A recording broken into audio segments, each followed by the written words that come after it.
The restaurant, Luster, is the kind of place that screams exclusivity, minimalist decor, plates the size of frisbees adorned with postage stamp-sized food, and a waitlist so long it feels like an eternal damnation for the less than chic.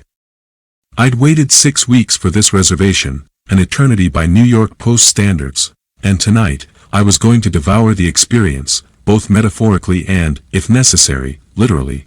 I adjusted my Hermes tie, ensuring it lay flawlessly against my Brunello Cucinelli blazer. My Rolex glinted under the soft, pretentious lighting. Submariner, not Daytona, I'm not a Philistine. The maitre d', an emaciated skeleton in Prada, finally escorted me to my table. The smug bastard had the audacity to call me sir with an air of contempt. A nobody. No, less than nobody, a drone in a tailored suit. The menu was a testament to gastronomic absurdity: compressed radish with foam of ethical trout, bone marrow consommé deconstructed into existential crisis. Each dish cost more than a mid-tier Apple Watch. I ordered the Wagyu tartare with shaved white truffle, my voice a careful blend of authority and disdain.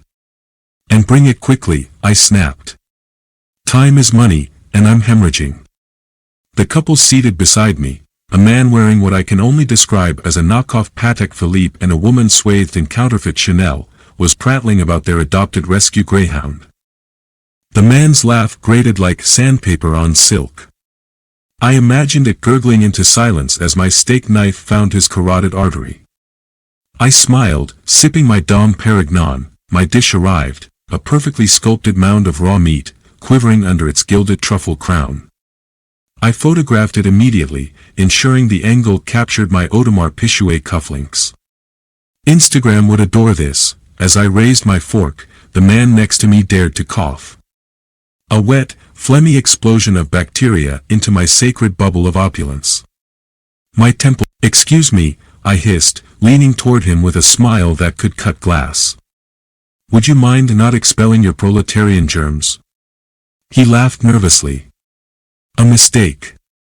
His laughter should have stopped there, but it didn't. It rolled on, like some deranged symphony.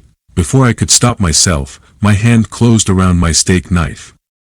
The blade gleamed, its serrated edge a testament to Luster's commitment to artisanal violence. I plunged it into his foie gras stuffed gut, twisting with the precision of a surgeon. He gasped, his mouth opening and closing like a fish suffocating on air. The woman screamed, a high, keening wail that threatened to shatter my baccarat wine glass. Annoying. I grabbed the empty bottle of Dom and swung it with all the finesse of a polo player. Silencing her mid-howl, blood splattered onto my chiton suit. I sighed, dabbing at the crimson stain with my monogrammed silk pocket square. The maitre d' rushed over, pale and trembling, stammering something about the police. I raised a finger, silencing him with the sheer force of my condescension. Do you know who I am? I demanded. I am the moment. You will pack up my tartare to go and bring me the check. I have a conference call at 9. The restaurant fell silent, save for the faint gurgle of the dying man and the soft strains of a jazz quartet. They watched, slack-jawed, as I strode toward the exit, the blood on my shoes leaving a trail as crimson as my corporate credit card. Outside, I hailed a cab. The driver, a wiry, disheveled man who reeked of despair, glanced at me in the rearview mirror.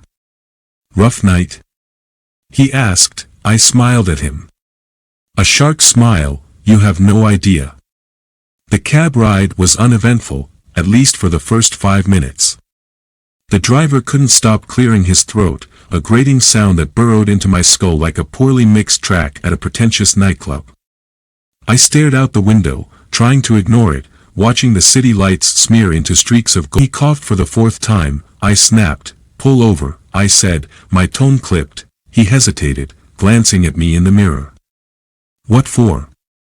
Do it, I hissed, leaning forward, letting my voice drop into the kind of quiet menace that always made assistants cry. He pulled to the curb, muttering under his breath about these rich types.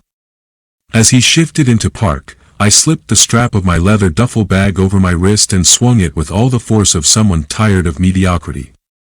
The solid thud of Louis Vuitton meeting skull was deeply satisfying. He slumped forward, his head hitting the steering wheel with a hollow honk of the horn. I dragged his unconscious body out of the car and into a shadowed alley, my shoes clicking softly against the asphalt. The city was alive around me, sirens in the distance, muffled laughter from a nearby bar, but here, in this narrow corridor, it was just us. My watch glinted under the dim light of a flickering street lamp. 15 minutes until my next engagement.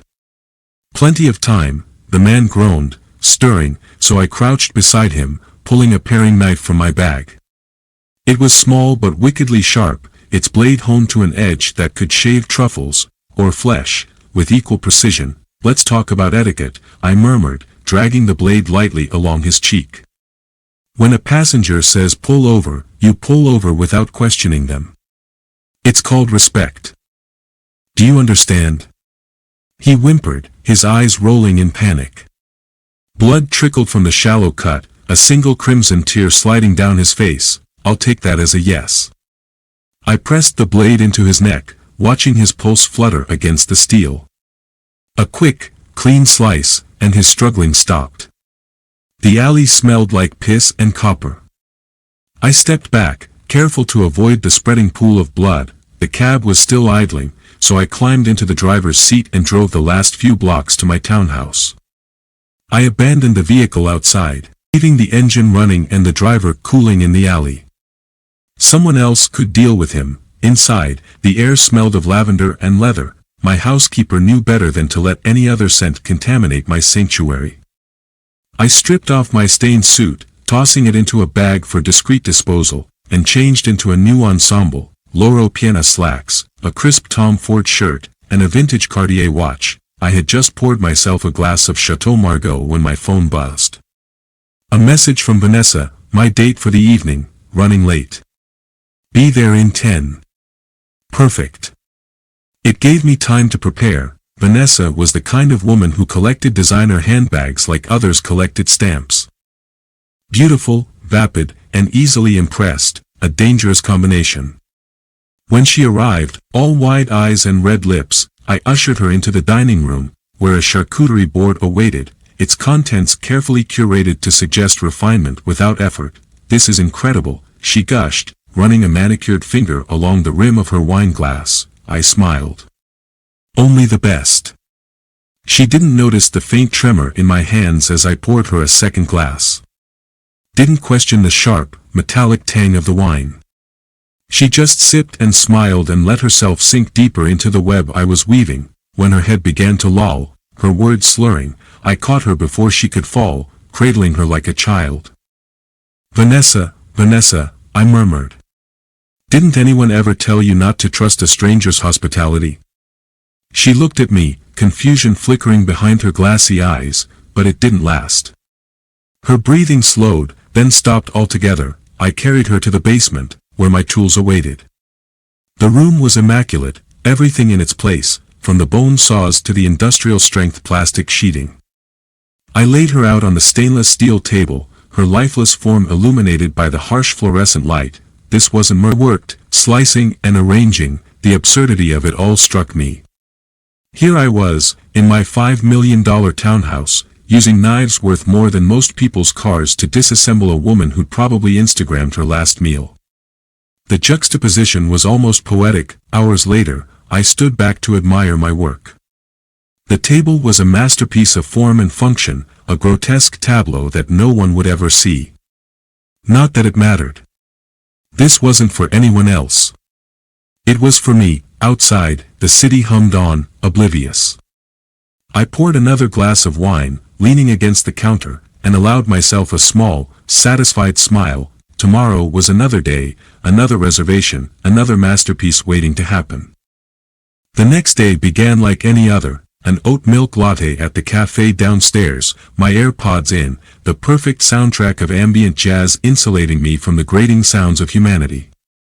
I sat at my usual table, a corner spot with just enough sunlight to illuminate my Yves Saint Laurent briefcase but not my face. I liked the anonymity of it.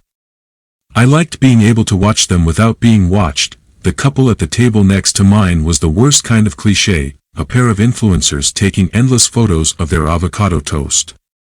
The man, dressed in a Supreme hoodie and sneakers that screamed desperation, was mid-monologue about the grind set and building your personal brand. His voice was a nasal whine. Each word another needle in my brain. I tapped my Mont Blanc pen against my notebook, feigning patience. But when he laughed, high-pitched and shrill, I knew it was over. I excused myself from my table with a polite nod to no one in particular and approached them. "Excuse me," I said, my voice low and dripping with practiced charm. "I couldn't help but overhear your conversation." The man beamed, mistaking my civility for admiration. "Oh, yeah. Are you into social media strategy too?" "Something like..." I leaned in, as if to share a secret, and plunged the pen into his throat. The action was so swift, so precise, that it took a moment for his brain to catch up. He gurgled, clutching at the wound, the blood spurting onto his girlfriend's Balenciaga tote. She screamed, of course, but I clamped my hand over her mouth before the sound could gather too much attention. "Shoo," I whispered, as though comforting a child. "This is just a moment. It will pass." I dragged her to the cafe bathroom, locking the door behind us. The room was small, sterile, the kind of place that smelled faintly of bleach and despair. She struggled, of course, but her panic made her clumsy. I shoved her against the sink. Her head cracking against the mirror with a satisfying thunk, the mirror splintered, cracks spidering outward, distorting her terrified reflection. I caught her gaze in one of the fragments and smiled. "Do you know what your problem is?" I asked, conversationally, as I looped her belt around her neck. "You've confused relevance with importance." Her struggles grew weaker, her eyes rolling back, until finally, she went limp. I dropped her body to the floor and took a moment to admire the scene. The fractured mirror, the blood smeared across the white porcelain sink, the lifeless shell of someone who thought they were immortal as long as their likes kept climbing. It was beautiful in its way. I stepped out of the bathroom, calm and composed, and returned to my table. The barista had left my check. I paid in cash, leaving a generous tip. No one even glanced in my direction as I exited the cafe, my pace leisurely, my thoughts already on lunch. By noon, I was seated at Alabaster, a rooftop restaurant with a view that made the city look almost tolerable. The clientele here was a step above the cafe crowd: lawyers, hedge fund managers, the occasional celebrity. People who understood the importance of appearances. My waiter was a young man, sharp-featured, and he brought me my steak tartare without delay, his smile bright but brittle. I could see the cracks in it, the exhaustion barely concealed beneath the surface. It intrigued me. "Tell me," I said, as he poured my wine. "Do you enjoy your work?" He hesitated, the bottle hovering in midair. "It's rewarding," he said finally, though his tone suggested otherwise. I leaned back in my chair, swirling the wine in my glass. "Rewarding," I repeated. "What an interesting choice of words." He laughed nervously, a sound that grated against my nerves. I set my glass down and gestured for him to lean closer. When he did, I grabbed his tie, yanking him down to eye level. "There's no reward in servitude," I whispered, before slamming his head against the edge of the table. The impact was sharp and satisfying, like a hammer striking a nail. Blood spattered across my plate, mingling with the delicate marbling of the beef. He crumpled to the floor, twitching like a broken marionette. The diners around me gasped, their shock painting the air with delicious tension. For a moment, the restaurant was silent, the only sound the soft hum of the city below. Then, chaos erupted. People screamed, chairs scraped against the floor as they scrambled to escape. I stood, adjusting my cufflinks, and stepped over the waiter's body. The exit was blocked by a panicked mob, so I made my way to the kitchen instead. The chefs froze as I entered, their faces pale, their knives trembling in their hands. I smiled, picking up a cleaver from the counter. "Let's make something truly memorable," I said, and the room descended into madness. By the time I left, the kitchen was a canvas of carnage, the air thick with the coppery scent of blood and the faint, acrid tang of fear. I stepped onto the street, my clothes impeccably clean despite the massacre behind me. The sun was setting, casting the city in hues of gold and crimson. It was beautiful, almost serene, and actions were whispered about like secrets, coveted more than a Hermes Birkin.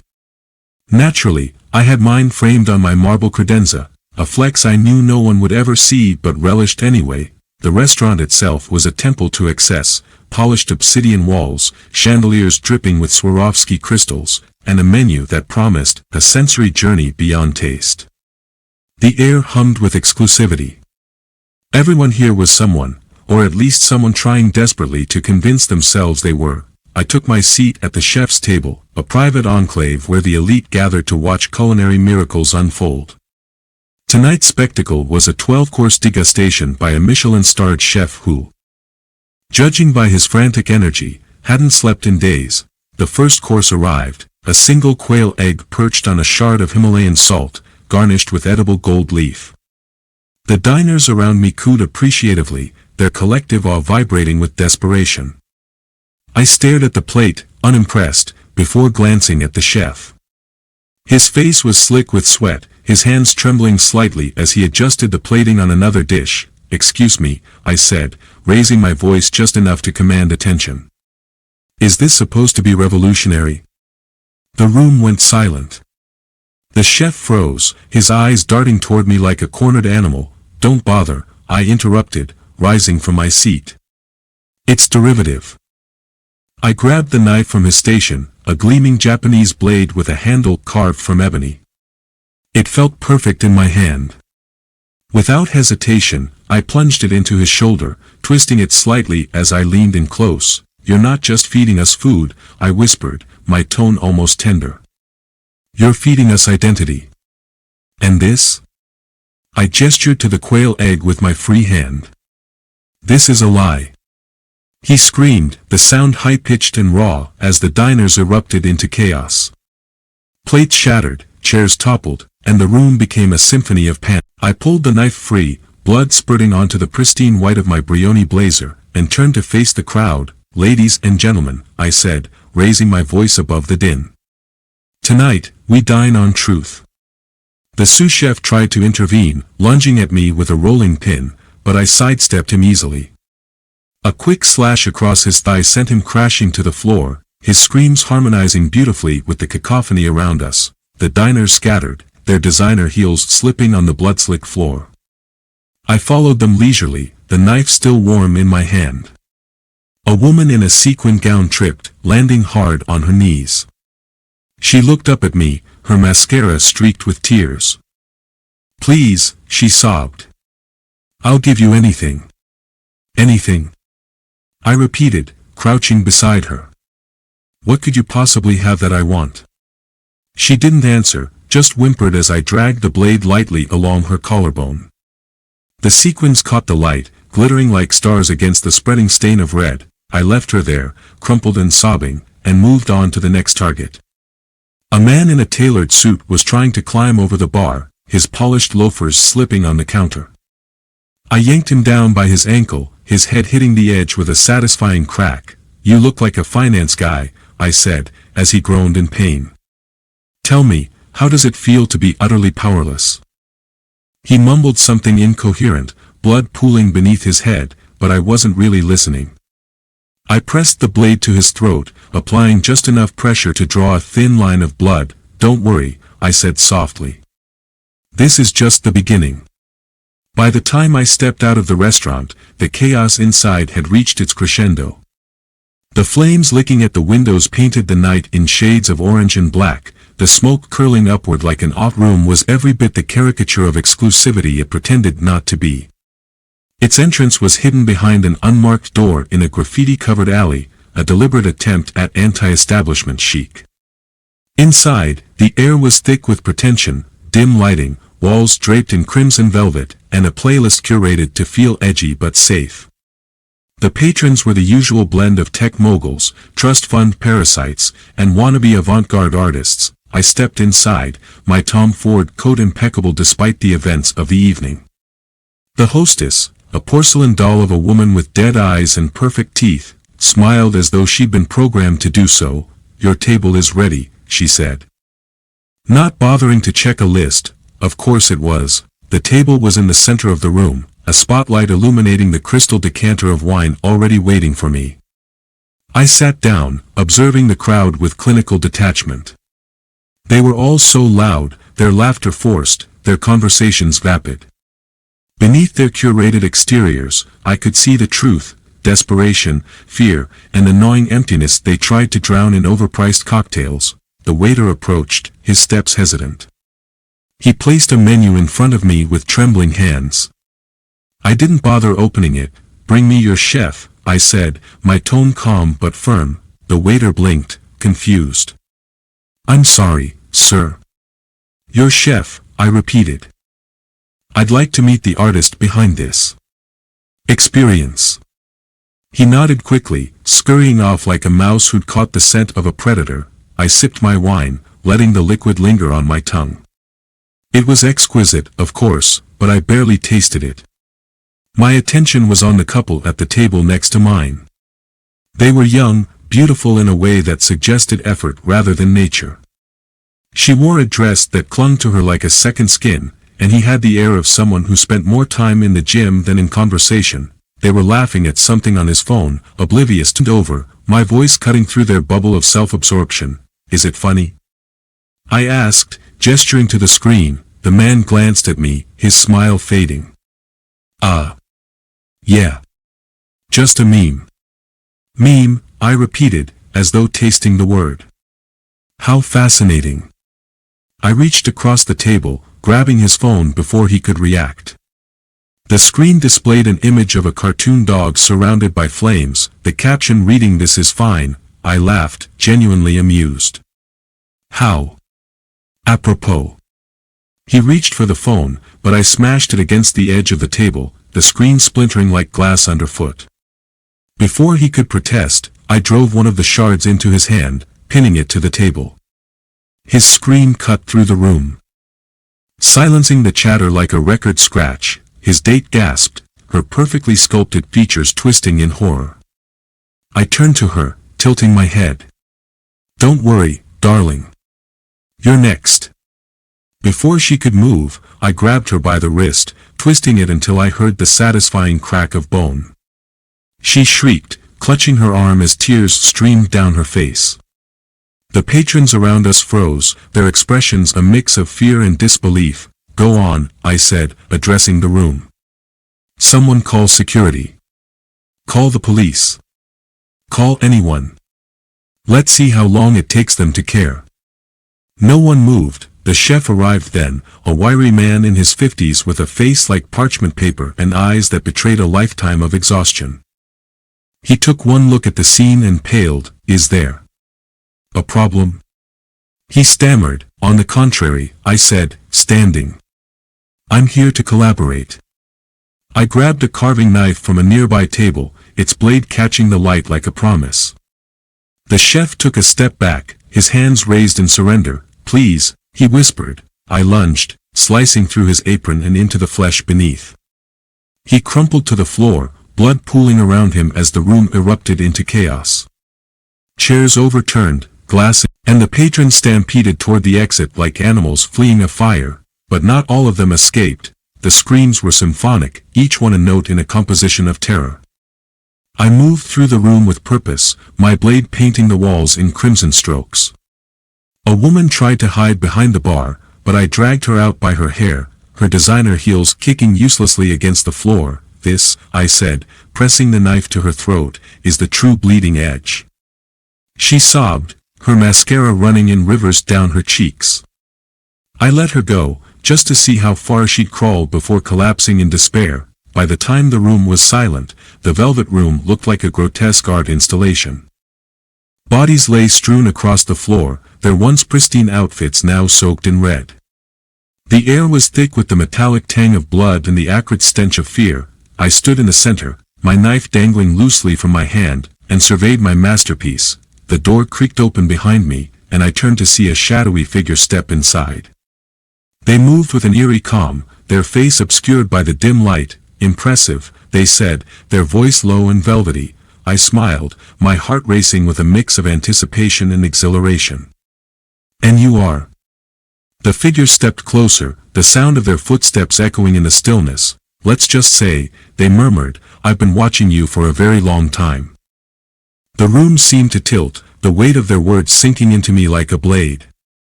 For the first time, I felt something I couldn't name. The figure extended a hand, gloved and elegant. Shall we begin? And just like that, the curtain fell, leaving only the promise of what was to come.